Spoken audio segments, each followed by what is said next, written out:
વર્ષે ગુજરાત રાજ્યના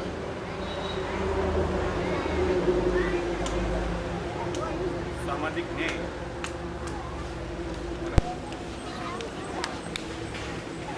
અને જાતીય કલ્યાણ ખાતામાં નિયામક તરીકેની ફરજ બજાવતા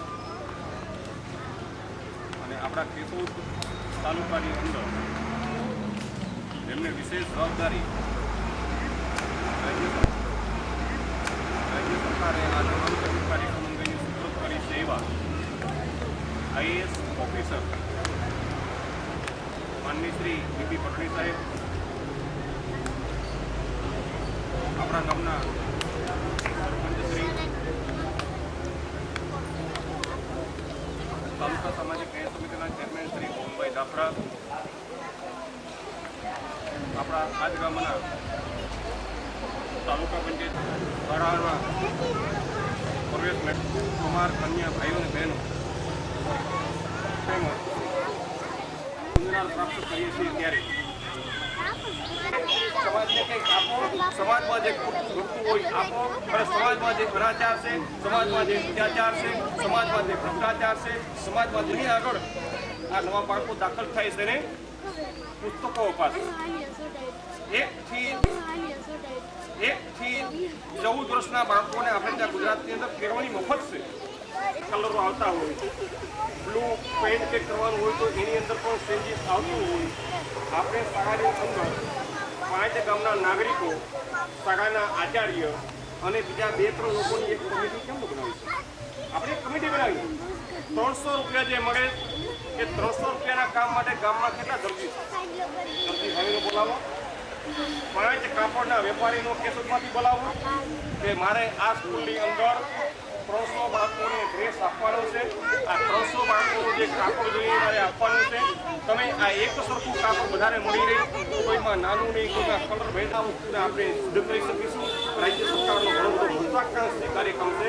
રાજ્ય સરકારની અનેકવિધ યોજનાઓ છે. 7મા ધોરણમાંથી 8મા ધોરણમાં કોઈ બાળક દાખલ આ સમાજ સેવાના નવજાગરણમાં આપણે સૌ જોડાઈએ એ જ ભાવ સાથે આજે આ શાળાની અંદર જે વિદ્યાર્થી ભાઈ બહેનો પ્રથમ ધોરણની અંદર પ્રવેશ થાય એ તમામને મારી લાખ શુભેચ્છાઓ. એ બધા તેજસ્વી બને, એ સમાજના ચિંતકો બને, એ સારું શિક્ષણ પ્રાપ્ત કરે અને આગામી દિવસની અંદર આપણે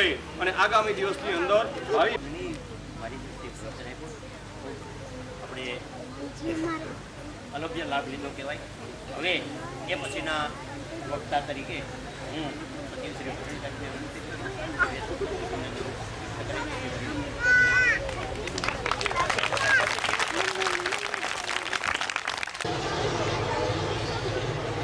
ગુજરાત રાજ્યમાં જેમની નાગપણની પ્રશંસા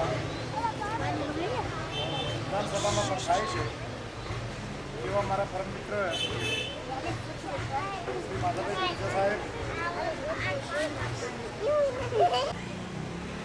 ત્યારે અમારા વખતે તો અમને કોઈ લેવા જ નતું આવતું, અમને કોઈ ચાલના વાલના નહોતા કરતા, અમને આવા ટોપા નહોતા પહેરાવતા, પણ અમે ભણ્યા. એ ભણ્યા એટલે માધા બાપા આજે આપણા ગુજરાત રાજ્યની વિધાનસભા છે ગાંધીનગર, તમે ગાંધીનગર નકશા જોયો ને બેટા, એની અંદર ઘણીવાર ટીવી જોવો છો કોઈ? આજે આપણે હમણાં જો મફત નિરાકરણની વાત આવી હોય તમે આનાથી તારે સરખું ચલાશે.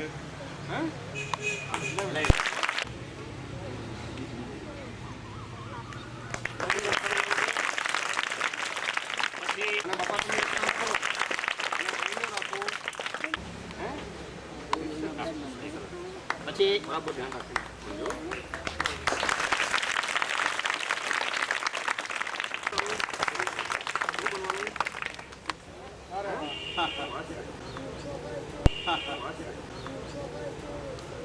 બોલ દીકરી, તારું નામ શું બનવાની? શું બનવું નક્કી કર્યું? કઈ ડૉક્ટર બનવું, એન્જિનિયર બનવું, પાયલોટ બનવું, શું બનવું?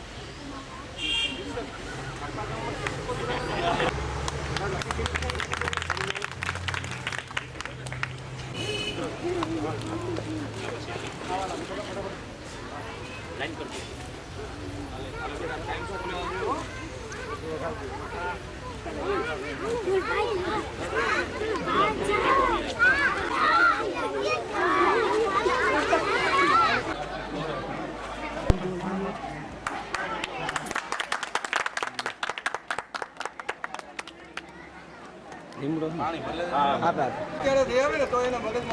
કારણ કે વૃક્ષોને તોડી નાખીએ તો કેમ ચાલે